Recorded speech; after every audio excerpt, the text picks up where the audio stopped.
Okay, guys, so we're doing a little bit of a reset. I used Google Hangouts, and YouTube decided to take a shit on us halfway through. Well, not even halfway, pretty much 90% through the recording. So we had to go ahead and do a reset. But we're back now. Once again, I'm being joined by my guest, the fully bearded nerd. Nerd, what's going on, dude? Wesley, we successfully broke the internet. That's how hard we were going, bro. Sometimes, you know what I'm saying, like mega power style, you know what I'm saying? Like some when the madness and the mania, collide, it can't be contained sometimes. I'm convinced that that was it. It was the awesomeness of this interview that just crashed everything. Yeah, dude, I agree. So, you know what I'm saying? Like, we will not be stopped though. It might have taken a little bit, but we're back and let's fuck it, dude. Let's finish off this name game and finish off this interview and, wrap this one up. Let's go. All right, dude. So where we left off, we were playing a name game of big 400 plus pound guys and where you rank Bam Bam against them. Last one that we did was Yokozuna, which you went Yokozuna, and I love Bam Bam, but I went Yokozuna too, just because personal preference for me. So we got two names left, dude. The next guy on the list, Andre the Giant. So Andre the Giant or Bam Bam Bigelow. Uh, I mean, this is a no contest. Anytime you talk Andre, he's got to be at the top of the list. I don't think there's anyone else you could put in that category that would go above Andre. Unfortunately, he was one of a kind, man, and yeah, there's no one that's going to take him down off of that mountain. See, here's where we differ. Well, no, I first of all, I will agree that it is Andre, but I'm a guy that I'm not a big Andre guy. Like, I respect him for what he did. Maybe and I had an interview with my boy Ryan from Pro Wrestling Mags and Picks before, and he was telling me it's probably just I haven't seen enough of the young Andre stuff where it's a little bit more And impressive. that's exactly it. Yep. Because Go for back whatever, and watch some of his older stuff. yeah, that's what I've been Before. told, dude. And I'm Hmm. gonna have to, because for whatever reason, just like with the stuff that I've been exposed to, at least with Andre, it's just so slow and so lumbering. And I'm like, I get the attraction of the size, but I'm not really seeing like the one of a kind, talent or whatever. So I'm definitely gonna have to check some younger Andre out. But I do agree though that it is Andre over Bam Bam. Andre is something that, whether I consider him the best big man ever or not, he's above Bam Bam. He's done something that, kind of, he passed the torch, and if to Hogan. So think of it that way. For someone to pass the torch to Hogan, they had to be a pretty big deal themselves. And so yeah, I agree, dude. It's Andre. Yeah, and all I gotta say is, anybody want a peanut? Yes, yes, classic line from Andre. Um, but next one, dude, and last one, and to me one of the hardest ones. Bam Bam Bigelow or Big Van Vader. Wow, you know what? You are right. This is one of the hardest ones because, we talked a bit about when they were tag teaming, and just what a dominant team they were over in New Japan. And before I did some research and found out that they actually did have a match, that was going to be my dream match, was Vader versus Bam Bam. Just because, I mean, their move set was so similar, and they were just, uh, wow. Personally, I've got to go with Bam Bam on that one. Bam Bam might not have had the accomplishments that Vader did, with all of Vader's world championship runs, but personally, I was always a Bam Bam guy, and I really wish that we could have seen him get to those heights. Maybe if it wasn't for that knee injury, or if it wasn't for that main event WrestleMania, hitting some people in the back wrong, maybe we would have seen Bam Bam go to a higher level. But yeah, personally, I do. I'm still going to take Bam Bam on that one. No, I feel it, dude. I mean, personally, I'm gonna go Vader, and I'll hop into it right now. But let me fucking spin off real quick, since we're rehashing shit real quick. Let me just spin off because I got a question that I just came up with as you were answering that. Do you think things would have gone a little different for Vader? I mean, not for Vader, for Bam Bam, had he not main evented WrestleMania 11. Let's say Michaels and Diesel get the main event of WrestleMania 11, and Bam Bam's just, what I'm saying, like second to last, or whatever, somewhere in the middle of the show. Do you think there's as much heat backstage on him? I don't. I think he definitely would have had. I'm not even sure if he would have went to ECW, if he would have ended up in WCW. He I think he would have stayed in WWE, and maybe we would have seen that scenario with my dream match against Stone Cold, where he came in as a bounty hunter for Mr. McMahon against Stone Cold. So yeah, I think that his career in the WWE would have definitely had more longevity, and he probably would have ended up in that main event tier if it wasn't for that. That was during the time where Michaels and Hunter got what they wanted, and they didn't like it. They saw him as a threat, so away he went. And it's unfortunate, but you know we can look back and kind of dream match it all we want and say what we think would have happened. But yeah, it's a shame, man. No, yeah, for sure, dude. I just had to ask you because honestly, I hadn't really thought about it until you said it. And as you were saying that, I'm like, oh shit, I really myself personally wondered like what would have happened had it not, you know what I'm saying, like gone down that way. What would have happened had Michaels and Diesel got the main event and been, their egos had been satisfied had they not, gone after Bam Bam or, started trying to bury Bam Bam. But anyways, dude, let me answer why I go Vader over Bam Bam Bigelow. And it's honestly, like you said, they're neck and neck. I very similar size, very similar agility and move set. I mean, both guys they could do a moonsault. Both guys that had a sick aerial game. But to me, when it's that close, only one thing comes to be a tiebreaker. Vader was in Boy Meets World. Oh, oh man, yeah. But like I said, Bam Bam had Major Pain, Major and that pain, was major pain. That's man. That true. movie was a big part of my childhood. I love that movie. I had the VHS tape of it, and I'm pretty sure I wore that thing out. So No, same here, dude. I love that movie, but I also love Boy Meets World. So I don't know, man. I think I'm gonna go with Francis Taquino Sr. on this one. So yeah, man, I love Vader. He was such a big part. I don't know, man. For me, it's always Vader time. To me, he's the greatest big man of all time. I hate talking about guys that Sean buried or the Click buried. Fuck, Vader's like at the top of that list, man. He yeah, yeah. should have been I a mean, at champ in least Bam WWE. Bam never had to go out in front of a live audience and call himself a big fat piece of shit. You know. Right? Yeah, that shit's stupid, dude. I hate that shit. It pisses me off when Vince has like once in a lifetime talents like that, and he just fucking misuses the shit out of them. Yep. But anyways, man, let's move on to the next category. Bam Bam, like you said, like we alluded to already, he main evented WrestleMania one time, and he's on a list with a bunch of other guys that only main evented WrestleMania one time. So let's see where you rank them. So first one, Bam Bam or Mr. Wonderful Paul Orndorff, that he main evented WrestleMania one. Bam Bam, easily, easily. Paul Orndorff, I mean, he's a legend, and nothing can take away from anything that he's done. But just me, Bam Bam was a much bigger part of my wrestling history perspective than Paul Orndorff ever was. Yeah, same here, man. Mad respect to Mr. Wonderful. His match with Cactus Jack and WCW, a bunch their feud in general, but a bunch of their matches, and I think it's like Halloween Havoc, if I'm not mistaken.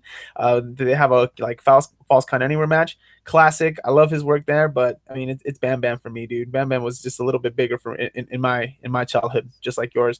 What about the next one? Bam Bam or King Kong Bundy? Oh man, gotta go Bam Bam again on this one. I've always been a big fan of King Kong Bundy, like you kind of like how you said you picked Vader, because he was in Boy Meets World. King Kong Bundy had his little stint on Married with Children, and that was one Yes. of my favorite shows. But still got to take Bam Bam on this one. And I think it is just because to me, seeing him do his ECW stint and his WCW stint, he was just always more in my wrestling timeline than King Kong Bundy was. Yeah, same here, man. Same reasoning. I go Bam Bam. Mad respect for Bundy, but it's Bam Bam for me. We're gonna get a little more current with these next few. What about Bam Bam Bigelow or The Miz?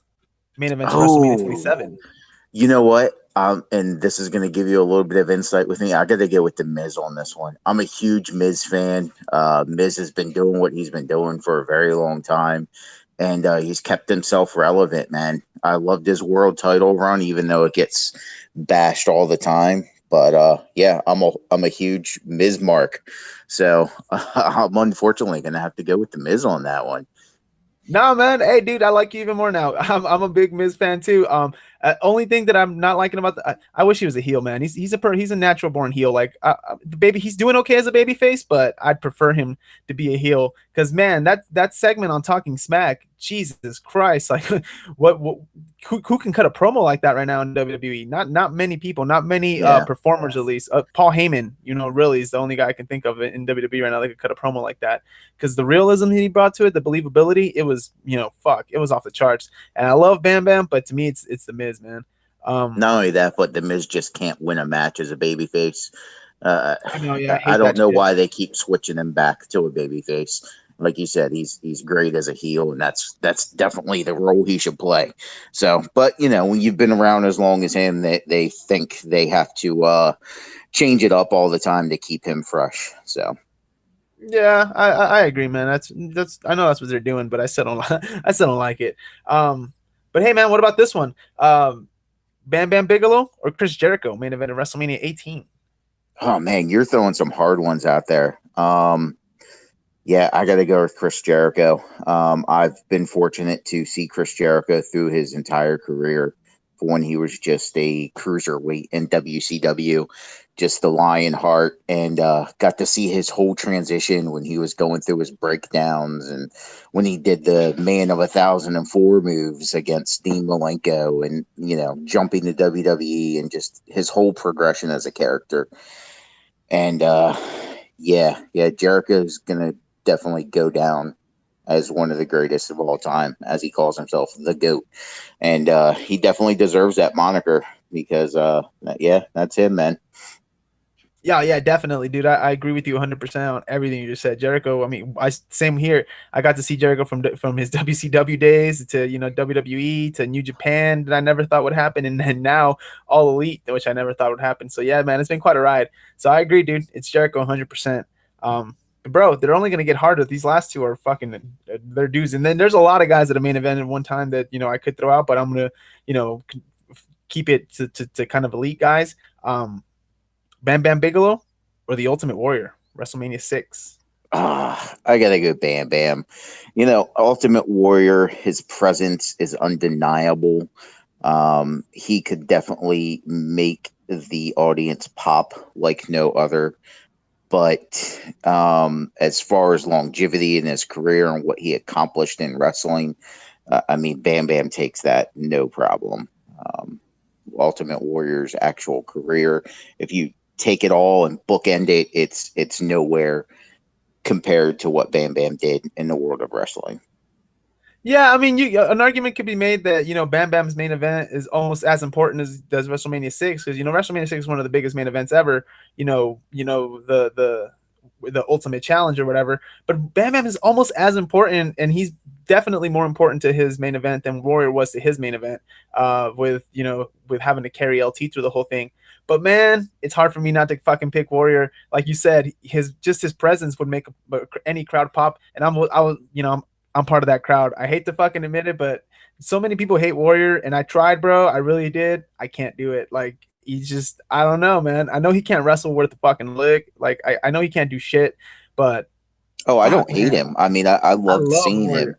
even when he showed back up in WCW and had that horrible match with Yeah, same Hogan. here. I mean, I loved seeing it. I'm not taking anything away from him.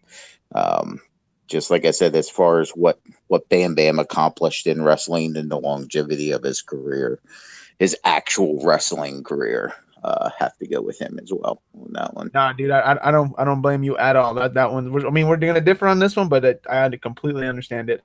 Last one, bro. I know this one's gonna be hard for you. Bam Bam Bigelow or the Hot Rod, Rowdy Piper. Oh, come on, you already know how I'm answering that one. That's got to be the hot rod. I mean, when he was going, and him and Hogan were doing the rock and wrestling thing, and they did it on MTV and all that. That literally was what brought wrestling into the mainstream.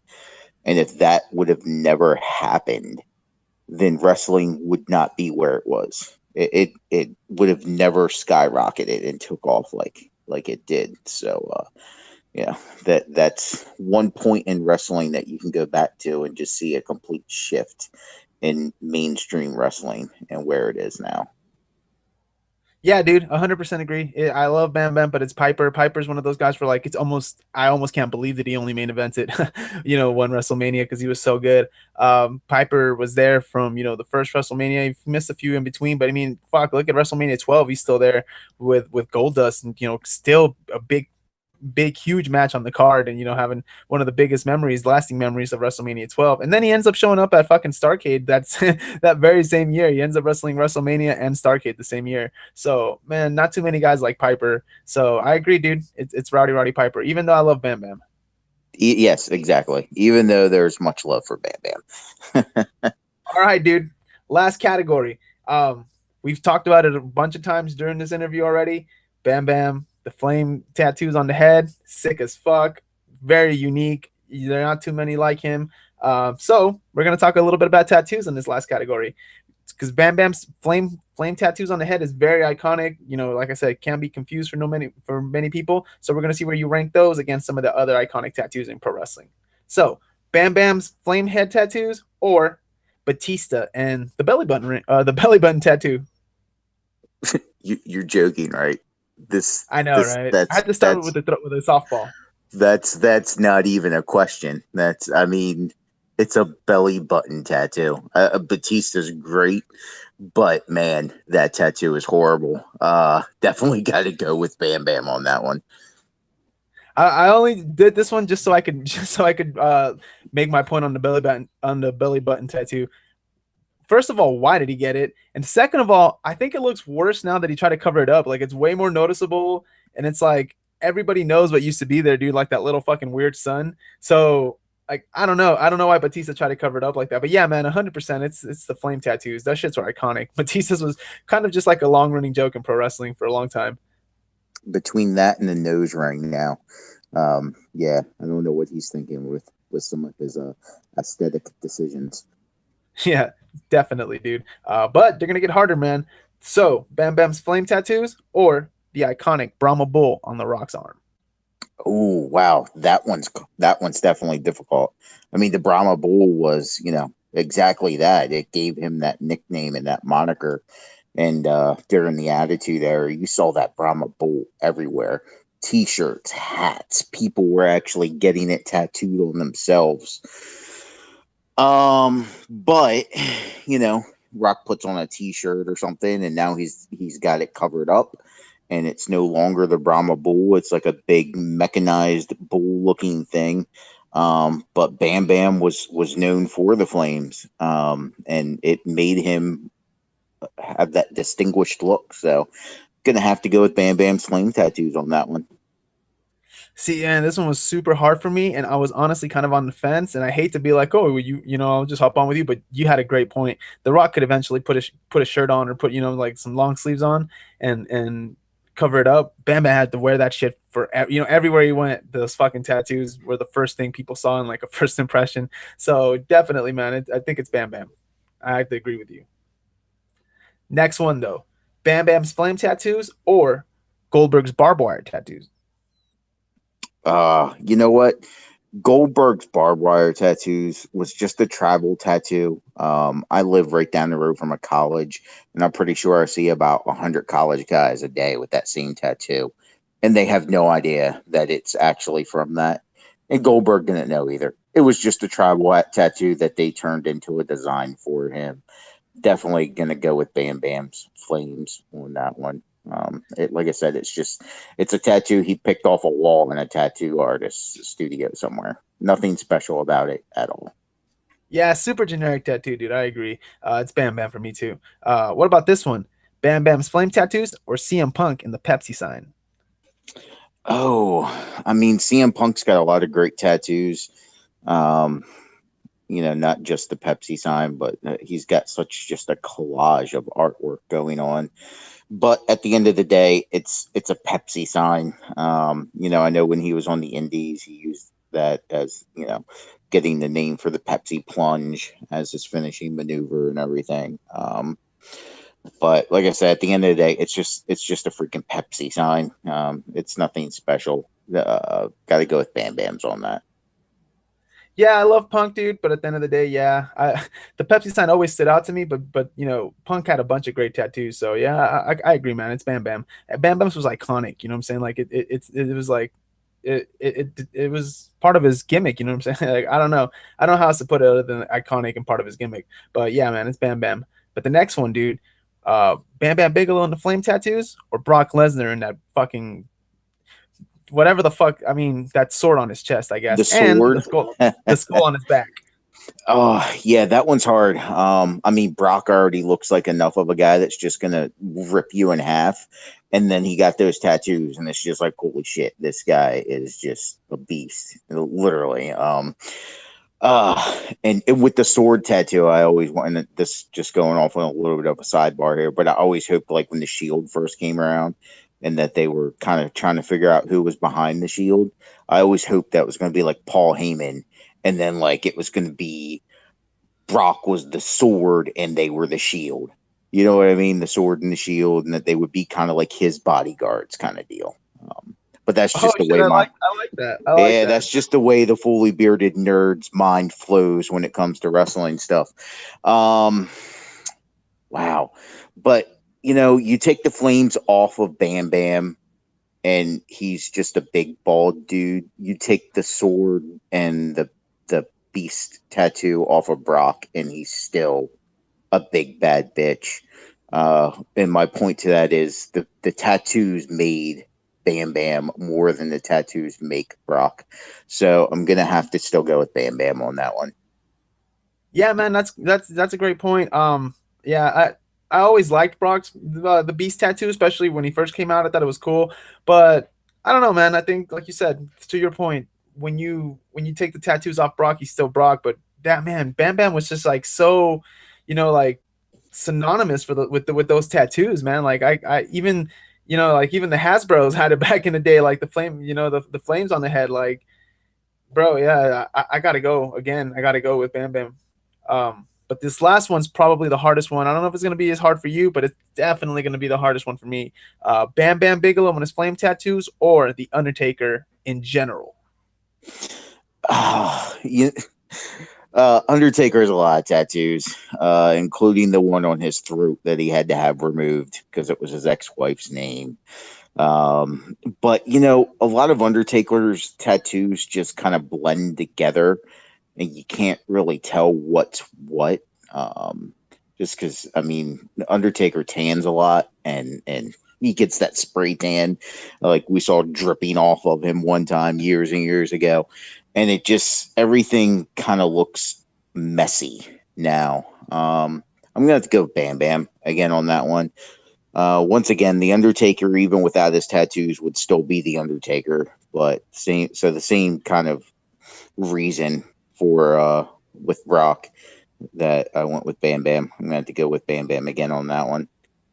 Yeah, see, for me, this one was super hard. But I have to go with Taker, man. I think like just as in like I couldn't even imagine him. Like I remember back in the day, I used to get the action figures or whatever, and some of them they would be cheap on, and they wouldn't put the tattoos on them, and I'd just be like, this isn't even the under, like you know what I'm saying? Like it's not Taker. Like Taker without the tattoos is all to me is almost as sacrilegious as like Bam Bam without the flame tattoos. Like I don't know, man. Even though I do agree that they're all kind of like just blending into one big tattoo now, but especially back in the day, man, young Taker with the purple gloves or the gray gloves, and that first gimmick, those tattoos is kind of like I don't know, just set off the whole look even more. At least to me, man. I don't know. We're gonna split hairs on this one, and I'm gonna go with Taker. I know you're going with Bam Bam, but fuck, man, both those tattoos are fucking iconic. And there's one guy I was kind of hoping you were going to bring up as far as tattoos go, and there's a reason I was hoping you would bring him up, and that's Baron Corbin, because his chest tattoo is really awesome, kind of like the caged heart that's on it.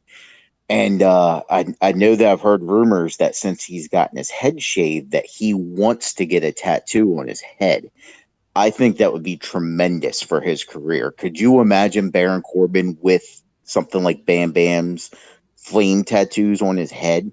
I mean, it would just make him stand out so much more and be, just evolve his character, which is much needed in his case at this point. Yeah, it's a great point, man. I had never really thought of that. That would that would actually be pretty dope for Baron. I could see that it would help his character a lot. Yeah, that's a great point. He kind of needs something like that. But dude, you've been such a great guest. You've stayed with me through technical difficulties. It took us a long time, but we finally made it to the end of the interview. Nerd, I got to thank you one more time, guys. Again, the Fully Bearded Nerd. Make sure you guys are showing him some love, dude. Go ahead and give him your social media plugs one more time. Tell him where to find you. And I just want to thank you for having me on your podcast. It's great. I loved it. Anytime you want to have me back, man, I'll definitely be more than willing. So you can hit me up on Twitter at Full Beard Nerd, and then on YouTube it's Fully Bearded Nerd as well as Instagram. But mostly everything's linked right through my Twitter. That's my main kind of hub that I use for everything. So once again, that's at Full Beard Nerd. Yes, man. Make sure you guys are following. Dude, once again, thank you. And yes, we will definitely have you back on. You were a great guest. Your first time will definitely not be your last, dude. We'll talk to you soon. All right. All right, man. Thank you, Wes.